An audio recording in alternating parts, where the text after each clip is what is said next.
Hi friends, ఈరోజు మెంతి పప్పు చేద్దాం. స్టవ్ ఆన్ చేసుకొని కుక్కర్ పెట్టుకున్నాను. ఆయిల్ వేసుకున్నాము. ఇప్పుడు ఆయిల్ కొంచెం హీట్ అయ్యాక తిరుమాత గింజలు,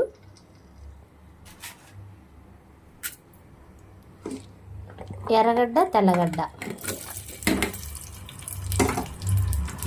వేసుకోవాలి. అవి వేగుతున్నాయి. మనం ఇప్పుడు కొంచెం మెంతులు దీన్ని మెంతిపప్పు అంటారనమాట. మెంతిపప్పు అంటే మెంతి కూర కాదండి, మెంతులు వేయాలి.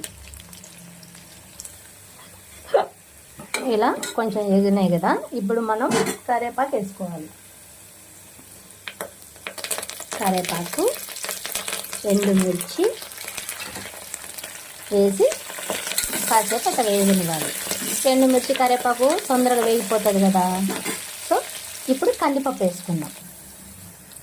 ఇది పప్పు వేయించుకోవాలన్నమాట. వేసేసి ఇప్పుడు కొంచెం కందిపప్పు కూడా వేగనివ్వాలి. ఇలా కందిపప్పు వేగాలన్నమాట. చూసారుగా, ఇలా వేగిన తర్వాత ఇందులో టమోటా, చింతపండు,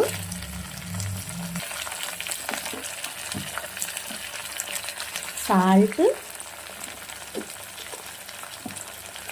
పసుపు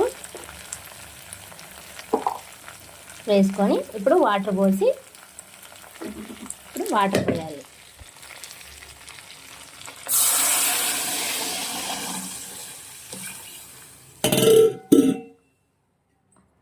వాటర్ వేసాం కదా, ఇప్పుడు కుక్కరు మూత పెట్టేసుకొని విజిల్స్ పెట్టుకోవాలి. మూత పెట్టేసాము. ఇప్పుడు విజిల్స్ వచ్చాక చూపిస్తాను. పప్పు ఉడికేసింది. ఇప్పుడు ఎనిపేసుకుంటే అయిపోతుంది. ఎనిపేద్దాం. పప్పు మెదిపేసామండి.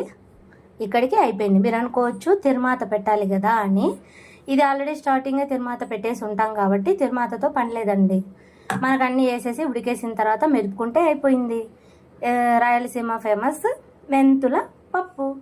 Okay, bye.